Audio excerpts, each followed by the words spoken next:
Hi, my name is Princess Anne Villanueva, a student from PUP.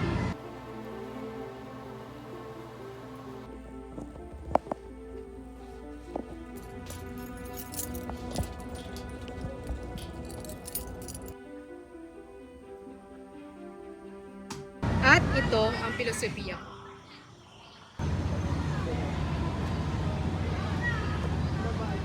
Para sa akin, philosophy means love and wisdom. And with that, it answers so many abstract questions like, what is life? What is dream?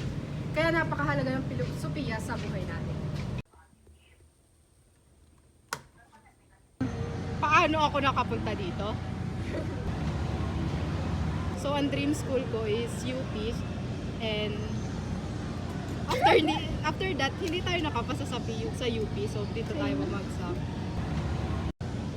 Minsan kapag nahihirapan ako or napapagod ako sa schoolworks or namimiss ko yung hometown ko na Laguna, iniisip ko na lang yung dahilan kung bakit ako nandito sa PUP. The unexamined life is not worth living. Kung walang philosophy, life would be boring and meaningless.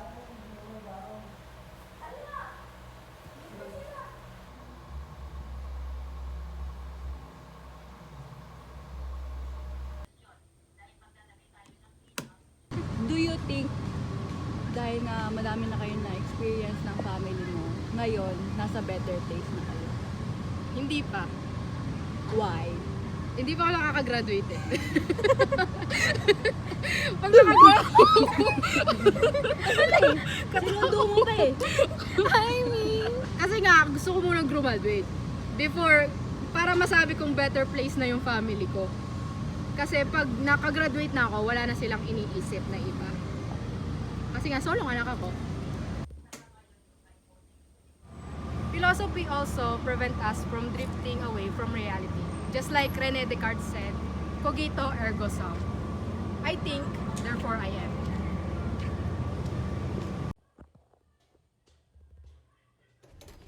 There are also other philosophers, like Sigmund Freud, who believes in the different levels of consciousness to develop sense of self, the ID, the ergo, and superego.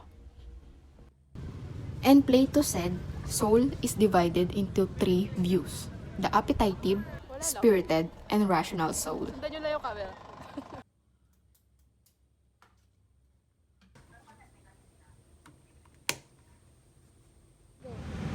But what I like the most is the idea of Saint Augustine, that God encompasses us all.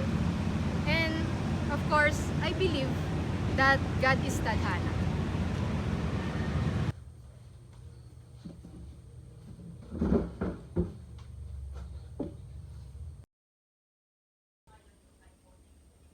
So, dati, kapag nakakita ako ng mga tao na yung pang-araw-araw nilang buhay is parang paulit-ulit na lang. Kunyari, yung mga estudyante, bahay, school na lang sila. Or kapag may trabaho yung isang tao, parang nangyayari sa daily life nila is bahay, trabaho, tas bahay, trabaho. So, napapaisip ako dun. So, kapag ganun yung naging buhay mo, parang hindi na worth it yung